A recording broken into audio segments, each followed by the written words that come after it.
자, 여러분 오늘도 그리느라고 너무너무 고생 많았습니다. 판문점, 그쵸? 우리가 딱 제목에서도 이거 남북의 어떤 이념 대립에 관한 글이겠다. 1960년대, 그쵸? 우리가 1950년도에 6.25 전쟁이 있은 뒤로, 그죠? 뭐 그 전부터 계속 이념 대립은 있었지만 6.25 전쟁으로 인해서 갈등의 골이 깊어지면서 그 이후로 계속해서 어떤 그 남북 간의 이념 대립이 우리 민족의 어떤 상처였죠. 그래서 우리 민족의 상처를 상징하는 공간이 판문점이다. 그렇죠? 이 판문점이 이제 군사 분계 지역으로 이제 이곳이 어떤 남과 북이 맞닿아 있는 휴전선이 있는 공간이니까 어떻게 보면 남북의 분단을 상징하는 공간이기도 하면서 또 동시에 어떤 남북의 연결의 가능성을 상징하는 공간이기도 하다. 그렇죠? 그래서 이 판문점을 제목으로 한 이 소설 우리가 같이 한번 오늘 살펴보시죠. 자, 1960년대고요. 일단 문학이니까요. 보기부터 좀 보면서 외적 준거들에 대해서 정리를 해봅시다.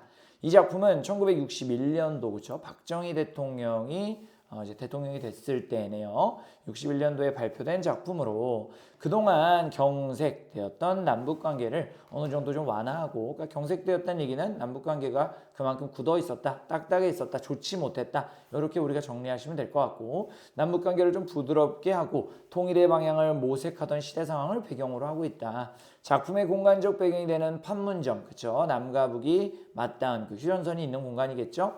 이러한 논의를 하기 위해 남북 간의 대표가 회의를 하는 장소이지만 판문점 안에서 이루어지는 회의에서는 남북 대표가 강경하게 대립을 하고 있다. 그렇죠? 보면은 뭐 포로를 뭐 송환해 달라 뭐 이런 식으로 싸우고 있는 장면이 또 나왔었어요. 그렇죠? 이러한 대립의 근본 원인은 남과 북의 지식인을 상징하는, 표상하는 이라고 하면 상징하는 이라는 보면 될 거고요. 두 중심인물, 주인공이라고 볼 수 있겠네요. 남쪽에는 진수, 그 다음에 북쪽에는 여기자. 대화를 통해 구체적으로 드러나는데, 특히 이들의 남북 교류, 자유의 정의, 그 다음에 정치 체제 등에 대한 논쟁은 남북이 분단된 사이에 더욱 갈등의 골이 깊어지고 있음을 확인할 수 있게 한다. 그렇죠? 그래서 이 진수의 입에서 어떤 이 북한 측의 자유를 억압하는 그런 태도, 개인보다 어떤 집단의 규율을 중요시하는 것 같은 이 개인의 내면을 전혀 뭔가 진수 입장에서 보기에는 여기자가 얘기하는 뭐 중간에 이제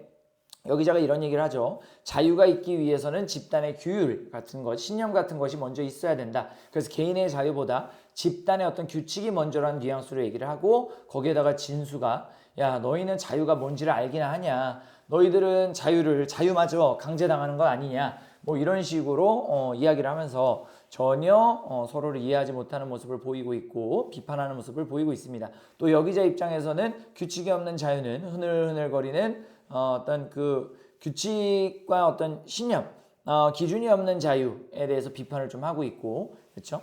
서로가 서로를 비판하고 있다가 어떻게 됩니까? 비가 쫙 오면서, 그렇죠? 소나기가 쫙 오면서 그 둘이 이제 딱 이런 이제 같이 비를 피하면서, 그렇죠? 차 안에서 비를 피하면서 어떤 썸보다는요 어떤 인간의, 그렇죠? 뭐 서로가 서로에 대해서 좀 불쌍히 여기고 배려하고 연민의 감정을 느끼고 비 오니까 막아주고 요런 분위기 속에서 분단된 남북 관계지만 또 언제든 연결될 가능성이 있는 그 인간성에 대한 이야기들, 그렇죠? 인간의, 그다음에 동포의 이런 것들을 이야기하고 있다. 이렇게 우리가 정리를 좀 하시면서 작품을 바라보시면 되겠습니다. 자, 보시면 한번 읽어볼까요? 1960년대 초 판문점에서 회의가 이루어지고 있고 진수와 북한 여기자가 대화를 하고 있다. 이 대화를 따라가 봅시다. 저 남북 교류를 어떻게 생각하세요? 그녀가 이렇게 물었다. 그녀는요, 이 어떤 객관적인 정세보다는요, 우리가 독립을 하고 싶으면 하는 거죠. 우리의 의지가 가장 중요하죠. 라고 이야기하면서 이제 대화를 전개하고 있는 거죠. 그녀가 교류요. 그쵸. 자, 간단하게 우리 서로 대화하면 되죠. 그지? 이렇게 얘기하는 남북교류 어떻게 생각하세요? 근데 이 교류가 진수가 하는 얘기네요. 자, 진수는 뭐라고 얘기하냐면 그냥 우리가 서로 배려하는 마음을 가지고 동료로서 서로 이해하는 마음을 가지고 화해할 수 있다. 우리 개인의 어떤 화해가 민족의 화해가 될 수 있고 집단의 화해가 될 수 있다고 생각하는 건 조금은 순진한 생각이다. 더 복잡하고 착잡하다. 결국에는 객관적인 조건이 문제지요. 크게 얘기해서 남과 북이 단순히 그냥 악수하고 남과 북이 서로를 이해하면 끝나는 문제가 아니라 객관적인 여러 국제 정세를 생각해 봐야 한다 이겁니다. 그렇죠? 어떤 이 이념 대립이라던가 남쪽에는 미군정이 북쪽에는 소련정이 서로의 어떤 그 같은 편 그리고 체제로 완벽하게 남북이 갈라져 있다는 걸 우리가 좀 생각을 해야 한다. 그렇죠?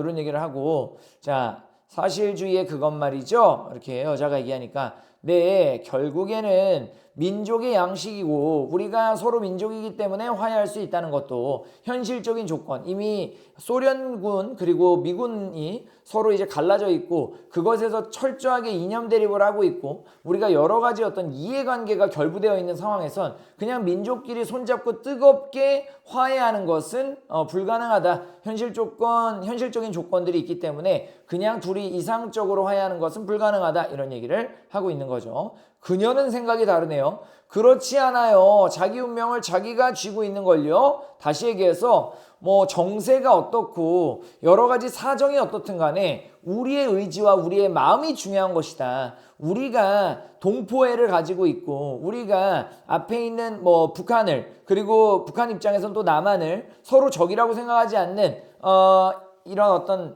그 민족적인 어떤 애정만 가지고 있다면 언제든 우리는 화해할 수 있다라는 얘기를 좀 하고 있는 거네요. 교류를 하면 교류가 되는 거죠. 뭐 여러 가지 어떤 이해관계들을 뭘 따집니까? 이렇게 얘기하면서 여자가 그를 전개하고 그러나 내게 도움이 되는지를 따져야 하리는 타산이라는 게 있다. 이런 얘기를 좀 하고 있죠. 그렇죠? 사실상 정권 다툼, 그렇죠? 위쪽에 어떤 이런 정부들의 대립이 굉장히 중요한 것이고 그 정부 아래에 있는 시민들 사이의 화해는 중요한 게 아니다. 그렇죠? 시민들의 의지와 예를 들어 남한에 있는 사람이 그렇죠? 남한에 있는 일반 시민이 북한에 있는 일반 시민을 가족이라고 생각하고 민족이라고 생각하는 건 큰 의미가 없다. 막말로 서로 각자의 정권들, 그 시민들 위에 있는 정권이 서로 먹느냐 먹히느냐의 치열한 다툼을 하고 있기 때문에 현실적으로 지금 어떤 서로에 대한 애정만으로 통일하는 것은 힘들다. 이런 얘기를 좀 하고 있죠. 자, 그렇게 얘기하고 자, 뭐라고 합니까? 민족의 정서, 즉 여자는 시민들의 의견이 중요하다. 시민들에게 선택할 기회와 자유를 주어야지 뭐 남한 정부와 북한 정부가 대립하고 있다 그래서 그대로 따라야 하는 것은 아니다. 시민들의 의견이 또 중요하다. 뭐 이런 얘기를 또 하고 있는 거죠. 자, 그 다음에 진수가 말했습니다. 자, 비꼬는 거죠. 자유조차 강제가 당하는 건 아니겠지요. 자, 넘어가서 보시면 이제 요거에 대한 답부터 좀 봅시다. 진수는요, 뭐라고 얘기하는 거냐면 사회가 추구하는 역사적 전명이 옳다고 보더라도 그러니까 진수가 뭐라고 얘기하냐면 너희 북한 정부가 추구하는 역사적 전망이 옳다고 보고 뭐 100번 양보해서 니네 정부가 옳다고 하더라도 너희들은 그러한 정부에게 자유마저 강제당하고 있는 거 아니냐라고 하면서 비꼬고 있는 거지 시민의 자유를 제한해도 된다고 주장한 적은 없습니다. 진수가 얘기하는 건 가장 중요한 것은 개인의 자유다라고 이야기를 하는 거예요. 그렇죠? 우리가 그래서 그것에 대한 이해가 좀 있어야겠다. 그래서 진수는 시민의 자유를 제한해도 된다고 주장한 적은 없었다라는 것 정리하시면서 정답을 3번으로 잡아주시고 자, 그다음에 좀 더 내려가서 볼게요. 이제 견딜만해요? 솔직히 말하세요. 막 그쵸? 100번 양보해서 당신네들 북한 정부에 강제가 옳은 강제라고 가정하더라도 자유조차 강제당하고 있는 거 아니에요? 막 이러면서 비꼬는 거죠. 자, 그랬더니 그녀가 발끈했습니다. 신념이 문제지요. 문제지요는요. 신념이 굉장히 중요한 것이다. 여기서 신념은요. 북한 체제의 규칙, 지켜야 할 도덕, 그러니까 개인의 자유보다 우선시돼야 하는 게 어떤 민족 전체로서 지켜야 할 규칙과 도덕의식을 이야기하는 겁니다. 자, 뭐라고 얘기하는 거냐면 자유는 허풍선과 같은 허황될 것일 수 있다. 뭐가 없다면 일정한 도덕의식, 그 북한 체제의 규칙을 의미하는 겁니다. 이 여자는. 북한 체제는 그럼 쉽게 얘기해서 뭡니까? 자유보다 다 같이 지켜야 할 도덕의식, 그리고 집단의 규율 같은 것이 더 중하다라고 이야기를 하는 거죠. 그렇죠? 뭐라고 얘기해요? 자유의 진가는 집단의 도덕의식과 결부되었을 때 비로소 발휘되는 거죠. 이렇게 얘기하는 거죠. 자, 그러면서 이제 이제 또 이 여자는 여자의 나름대로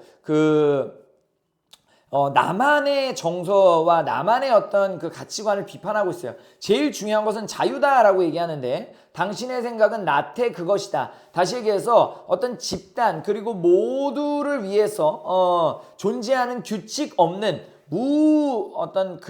무규칙적인 자유는 오히려 나태와 방임에 불과하다 이런 얘기를 하는 거죠. 자, 그랬더니 무슨 말하는 겁니까? 내가 하고 싶은 그대로 하는 그 자유 그 자체가 최고급이지. 아니 집단의 규칙 속에서 자유가 있는 것이다. 이게 도대체 무슨 말이냐. 진정한 개인의 자유라는 것은 하고 싶으면 내가 하는 거고 이런 얘기를 하는 거죠. 자, 그랬더니 천만에요. 자, 여러분이 느껴야 하는 건 이 진수와 여기자의 어떤 대립이 점점 더 심화되고 있다. 갈등이 심화되고 있다를 좀 체크를 하셔야 되고. 자, 그래서 뭐냐면 흐느흐느하고 비트적거리는 자기의 검불은요. 가느다란 마른 나뭇가지를 의미합니다. 자, 그래서 뭐라고 얘기하냐면 여기에서 신념이 없는 어떤 체제의 규칙과 규율이 없는 자유는 흐느흐느거리는 나뭇가지에 불과하다. 그럼 여기 있는 흐느흐느는 뭡니까?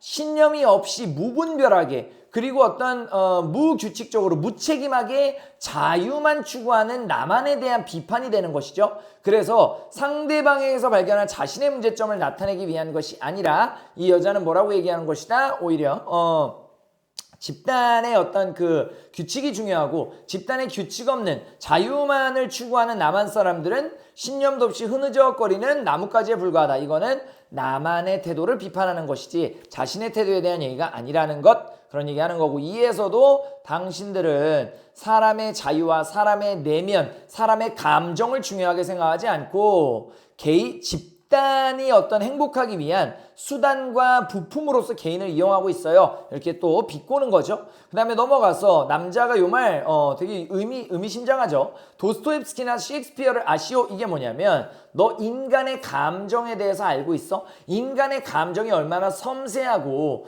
인간의 존재라는 것이 얼마나 그 감정선이 중요하고 깊은지 알고 있어? 근데 인간의 감정은 중요하게 생각하지 않고 집단의 규율을 더 중요하게 생각하는 너네 체제를 난 동의할 수 없어. 이런 거죠. 자, 그랬더니 이제 무서운 추상이 오고 나면서 이 사람의 답변에 대해서 비판적으로 비웃고 있는 것이다. 그쵸? 차갑게 비웃으면서 야, 너가 인간의 감정이 얼마나 깊은지 알고 있어? 근데 그 인간의 감정을 싸그리 무시하고 집단의 규율이 더 중요하다고 얘기하는 너희 북한의 집단주의 체제, 난 진짜 이해할 수 없어. 이렇게 얘기를 하는 거죠. 그래서 도스토옙스키나 셰익스피어는 인간의 내면 감정을 아주 섬세하게 풀어낸 자들이니까 너희들이 얘기하는 개인의 어떤 내면, 개인의 이 복잡한 내면의 어떤 중요함과 소중함을 너 이해는 하고 있는 거야? 그것도 너 이해를 못했기 때문에 지금 집단이 중요하다고 얘기하는 거 아니야? 이렇게 얘기를 하는 거죠. 자, 그러면서 어쨌든 계속 갈등이 심화되고 있다가 중요하다. 그쵸? 그 다음에 중요한 것이 자, 여기입니다. 비가 쏟아지기 시작했다. 회담장에 긴장된 분위기, 남과 북이 대치하고 대립하고 소리 지르는 이 분위기, 서로 전혀 소통하지 못하고 있고 공감하고 이해하지 못하고 있는 이 분위기를 이제 전환하는 역할이 비가 쏟아지는 거죠. 비가 쏟아지고 어떻게 해? 남주와 여주가 같이 비를 피하는 거죠. 차 속에서. 자, 그래서 요 가도 그렇고 나도 그렇고 뭡니까? 서술자, 3인칭 전지적 작가 시점입니다. 여기서 여러분들이 진수가 주인공이다. 이렇게 여러분 잘못 보시면 안 돼요. 진수에 초점화가 좀 되어 있는 건 사실이지만, 그렇죠? 서술자는 3인칭이고 3인칭 서술자가 관찰한 장면을 묘사하는 식으로 생생하게 보여주고 있다. 정답은 4번으로 가시면 되겠습니다. 자, 그 다음에 마지막에 이 소나기를 통해서 여기 아주 멋진 대사가 나오죠. 진수가 덥석 그녀의 손을 잡고요. 여기서 정말 멋지게 자, 여자가 딱 들어온 다음에 남자가 끌어서 차 안으로 비를 피해주잖아요. 그러니까 여자가 여기가 남한군의 차인 줄 알고 막 내리려고 그러죠. 왜냐하면 남북한 어떻게 보면 그 남한 차는 남한 땅이라고 생각을 할 수 있으니까 내리려고 하는데 진수가 뭐라 그래? 안심해. 여기 북한 쪽 차야. 멋있어. 근데 그녀가 무슨 암시나 받은 것처럼 활짝 피어나도 웃었다. 그죠? 그도 이제 마음의 어떤 경계를 허문 거죠. 근데 웃겨. 아직 어느 쪽 차인지 진수도 몰랐어. 자, 그럼 여기서 이제 뭐가 나오는 거죠? 체제의 이질성, 체제가 서로 맞지 않는 것보다, 체제가 서로 통하지 않는 것보다 인간으로서의 동질성이 더 중요하다. 아니 이게 북한군 차인지 남한군 차인지 뭐가 중요합니까? 서로가 서로를 배려하고 서로 같이 비를 피하면서 어떤 서로에 대한 애정, 그렇죠? 그리고 서로에 대한 배려와 이타심을 나누고 있는데, 그래서 여기에서 어떤 남북 간의 대립도 드러나지만 또 동시에 뭐다? 어떤 동질성 회복의 가능성이 드러난다라는 얘기를 하면서 제가 여기서 말씀드리는 겁니다. 시험날 판문점이 나온다면 여러분이 기억하셔야 될 건 남북 분단으로 인한 이질성과, 그치? 이질성은 서로 다름입니다. 여기서 진수하고 여자가 싸우는 장면에서 이질성이 드러나는 것이고, 그 속에서도 뭐의 가능성? 동질성 회복의 가능성. 어느 쪽 찬지가 뭐가 중요해? 여자도 활짝 웃고, 요런 장면 속에서 우리가 동질성 회복의 가능성까지 기억을 해볼 수가 있겠습니다. 작년 6월 평가원에서도 그쵸? 아버지의 땅이라는 소설이 출제가 또 되면서 어떤 남북한의 어떤 이념 대립은 이제 항상 빈출의 어떤 그 작품이니까요. 그리고 이호철 이 작가의 작품이 이미 평가원에 또 한번 출제가 됐습니다. 제가 밑에도 적어놨어요. 그러니까 얘는 여러분들이 유심히 좀 보아야 하는 중요한 작품이다. 이런 말씀을 제가 좀 드리겠습니다. 여러분들 오늘도 너무너무 고생하셨고요. 자, 용기를 가집시다. 여러분, 제가 늘 말씀드리지만 입시하면서 가장 필요한 것이 뭐냐? 하루 8시간 공부, 그 다음에 끊임없는 성실함 다 중요한데 제일 중요한 건 뭐냐면 자기 자신을 믿는 용기야. 그쵸? 용기 있는 자를 행운의 여신이 좋아합니다. 여러분들 마음 단단히 먹으시고 한 발짝 한 발짝 용기를 가지고 나아갑시다. 저도 여러분들 맨 앞에 서서 제가 용기 가지고 한 발짝씩 나아갈게요. 여러분들 할 수 있습니다. 자, 오늘 저는 여기서 인사드리고 또 우리가 5월 마라톤에서 다시 만납시다. 5월 마라톤 수특 쭉 진행되니까 같이 힘을 내봅시다. 자, 저는 인사드릴게요. 안녕!